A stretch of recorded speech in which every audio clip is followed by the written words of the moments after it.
巴菲特老爷子的投资哲学一直都是我们这些普通投资者仰望的灯塔。他那句经典的“在别人恐惧时我贪婪，在别人贪婪时我恐惧”，真是说进了多少人的心坎里。但今天我们要聊的不是这句话，而是他另一个更重要的投资秘密武器——护城河理论。你有没有想过，为什么有些公司能够几十年如一日的赚钱，甚至在经济不好的时候也能活得好好的？就像那些老字号的咖啡店，就算隔壁开了好几家新的网红店，他们的生意依然红火。而有些公司呢，可能火了一阵子就没了声音，就像一阵风吹过，很快就消失了。这背后啊，其实就是他们有没有护城河的区别。护城河这个词是巴菲特借用中世纪城堡的比喻。你想想看，古代的城堡外面是不是都有又深又宽的护城河？这条河可不是随便挖挖就能有的，它是为了抵御外敌入侵，保护城堡里的宝藏和居民的。对于一家公司来说，护城河就是指它能保护自己不被竞争对手轻易打败的优势。这些优势让公司能够长期保持高利润，就像城堡里的宝藏，不是谁都能随便抢走的。为什么护城河对我们普通投资者很重要？很多朋友一听到护城河，可能就会觉得这概念是不是太深奥了？是不是只有那些专业的基金经理、机构投资者才需要懂的？我们普通人是不是只要看看 K 线图、听听新闻就行了？但实际上，这种想法可就大错特错了。恰恰相反，对于我们普通投资者来说，护城河的概念更加重要。你想啊，我们不像那些大型机构，有庞大的研究团队，能把每家公司的财报都翻个底朝天，甚至能派人到公司实地考察。我们更需要一种简单有效的方法，来帮助我们识别那些真正有价值、能够长期赚钱的好公司。而护城河理论就是这样一个强大的工具，它就像给我们指明了一条清晰的道路，能帮助我们筛选出真正值得投资的公司，避开那些昙花一现的网红股陷阱，找到那些真正有根基的好公司。同时，它也能降低我们的投资风险。当一家公司有深厚的护城河时，它就像一艘在大海上航行的大船，即便遇到风浪，也能稳稳当当的前行。这样的公司不容易被市场波动影响，我们的投资也就能更安心。最让人兴奋的就是能够享受长期复利增长的魔力。巴菲特老爷子的财富传奇，很大一部分就是来源于他对那些拥有护城河公司的长期持有。跟着这些公司一起慢慢变富，这不是我们每个普通投资者都梦想的事情吗？普通人也能看懂的3个护城河指标。巴菲特老爷子讲的护城河理论听起来好像很高深，但其实我们可以把它拆解成几个非常具体的指标，即便是投资小白也能轻松理解和运用。今天我就给大家精选了3个最核心、最容易看懂的指标。我们先从最直接的数字说起。想象一下，你开了一家小店，卖的是自己做的手工艺品，毛利率就像是你每卖出一件手工艺品，去掉材料成本后赚了多少钱。比如你一个手工艺品卖100块，材料花了50块，那你的毛利就是50块，毛利率就是 50%。 这个数字越高，说明你的产品越有竞争力，或者你的成本控制得越好。净利率呢，就像是你把所有开销都扣掉之后，真正揣进自己口袋里的纯利润。除了材料，你还得付店租、水电费、员工工资等等。把这些都扣掉之后，剩下的钱占你销售额的比例就是净利率。你有没有想过，为什么有些公司它的毛利率和净利率会特别高，而且能长期保持呢？这背后通常都隐藏着强大的护城河。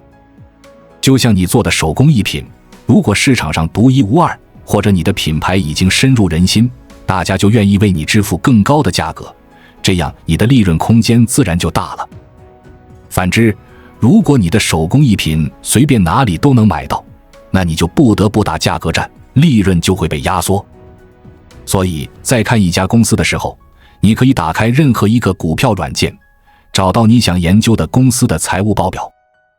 在利润表或者财务摘要里，你就能找到毛利率和净利率的数据。一般来说，毛利率能常年保持在 40% 以上，净利率能常年保持在 15% 以上，那这家公司就算是很厉害了。但记住，不同行业会有差异，比如软件公司的毛利率通常就比制造业高。更重要的是，你要看这些指标是长期稳定在高位，还是波动很大，甚至在下降。一个稳定在高位的趋势，才是真正护城河坚固的信号。你还可以把这家公司和它的竞争对手进行对比，如果它能显著高于同行，那可就是个好苗子了。接下来，我们聊聊持续的自由现金流。这个指标听起来有点专业，但其实它非常重要，而且不难理解。我们还是用开店的例子来说，你每个月卖手工艺品赚了不少钱，但这些钱能全部装进自己的口袋吗？不一定。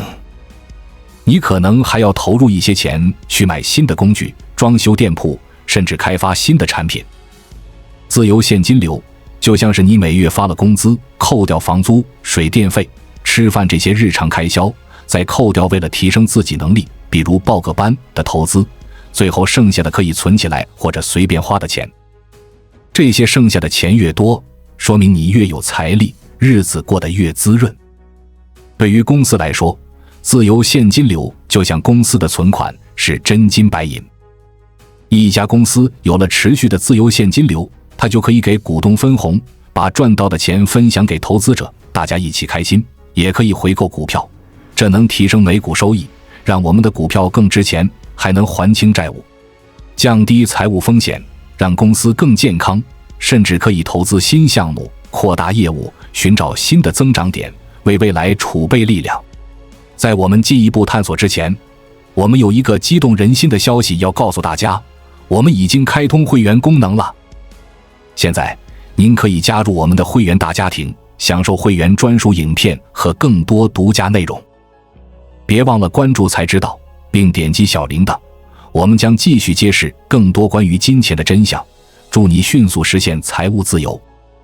你可能会问，为什么自由现金流这么重要呢？因为公司的利润有时候是可以通过会计手段进行调整的，就像你把货物卖出去了，账面上是赚钱了，但钱还没真正到你手里。而现金流呢，是实实在在的钱。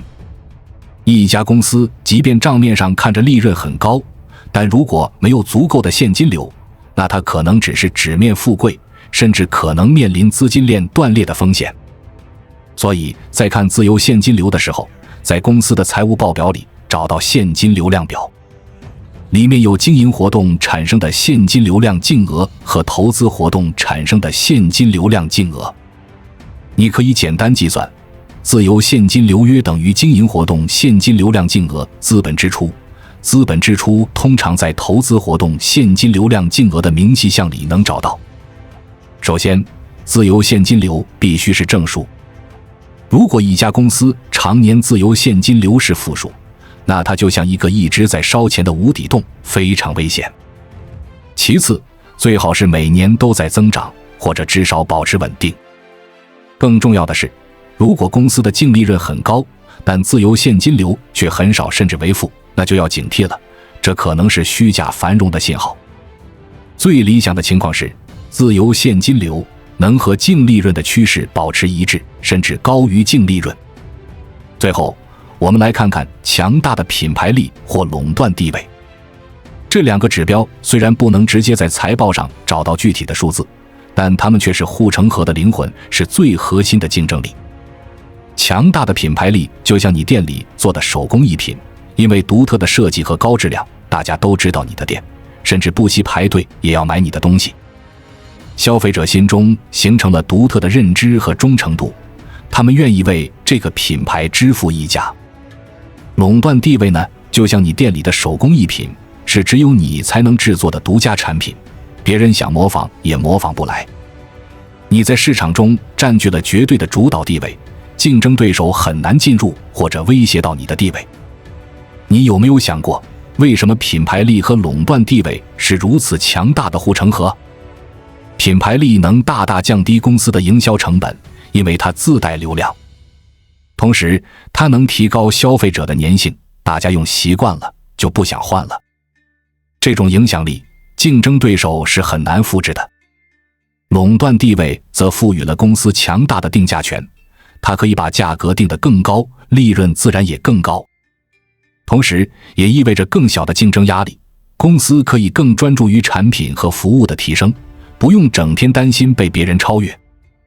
虽然我们无法在财报中直接看到品牌力和垄断地位的具体数字，但我们可以通过以下几个方面来观察，看看这家公司在它所在的行业中是不是占据了最大的市场份额。如果它的市场份额遥遥领先，那它很可能具有垄断地位。在网上搜索一下这家公司的产品或服务，看看大家对它的评价和口碑如何。有没有大量的忠实粉丝？那些一呼百应的品牌，往往有着强大的品牌力。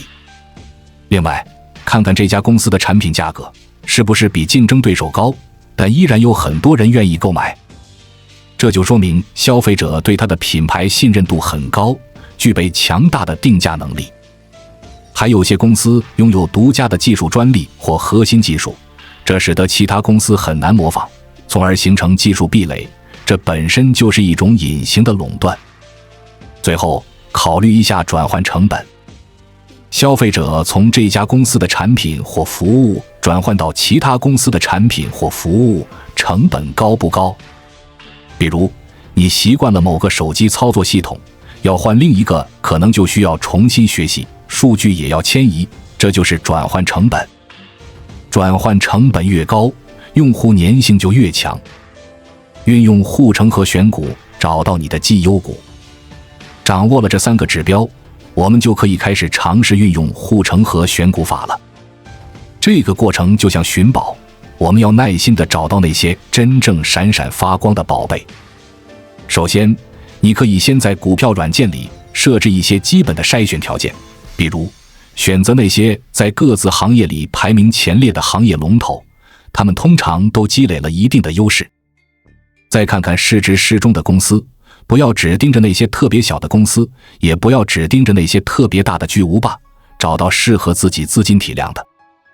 当然，营收稳定增长也是一个基本要求，公司得持续赚钱才行。当你筛选出一些公司之后，接下来就是深入分析他们的护城河了。这就像你需要走进每家公司，去了解他们的方方面面。你需要翻看他们的财报，重点看我们刚刚提到的毛利率、净利率和现金流量表，判断他们的盈利能力和现金流健康状况。然后深入研究公司业务，了解这家公司是做什么的，它的核心竞争力在哪里，是靠技术领先还是靠品牌优势。同时要和同行进行对比，把这家公司和它的竞争对手放在一起比较，看看它的优势是不是真的独特和明显。最后要关注新闻和行业动态，了解这家公司有没有新的技术突破，有没有新的市场机会，有没有受到政策影响。这些外部因素也可能影响它的护城河。当你找到了那些具有深厚护城河的公司之后，剩下的就是耐心和长期持有了。巴菲特老爷子说过一句话，非常经典：如果你不愿意持有一只股票10年，那就不要持有它10分钟。真正有护城河的公司，它的价值会随着时间的推移不断增长。你只需要像一个耐心的园丁，看着你的财富之树慢慢长大。虽然护城河理论非常有效，但在实际运用中，我们还是需要注意以下几点。首先，护城河不是一成不变的，就像古代的城墙，再坚固也可能被新的工程技术攻破。随着市场环境的变化，新的技术出现，一些公司的护城河可能会被削弱，甚至消失。所以，我们需要定期去评估你持有的公司的护城河是否依然坚固。这就像定期检查城堡的防御工事一样重要。其次，避免过度神化任何一家公司。没有任何一家公司是完美无缺的，即使是在强大的护城河，也可能面临挑战。所以，不要盲目迷信，要保持独立思考、理性分析。再者，即使找到了有护城河的好公司，也要关注它的估值。如果一家公司再好，但股价已经被炒得很高，远远超过了它本身的价值，那么它的投资价值可能就不大了。这就好比一件珍贵的艺术品，再好也得看它的价格是否合理。最后，也是最重要的一点，学习永无止境。投资是一场马拉松，而不是短跑。市场环境瞬息万变，我们需要不断学习新的知识，提升自己的认知，才能更好地在市场中生存和发展。希望今天的分享能让你对巴菲特的护城河理论有更深入的理解。记住，投资不是赌博，而是一门艺术，更是一门科学。掌握了正确的思维方式和工具，即便我们是普通人，也能在投资的道路上走得更远，找到属于自己的那片财富绿洲。你觉得巴菲特的护城河理论对你有什么启发呢？在选股的时候，你还会关注哪些指标？关注我，我是才知道，带你解锁更多金钱的真相。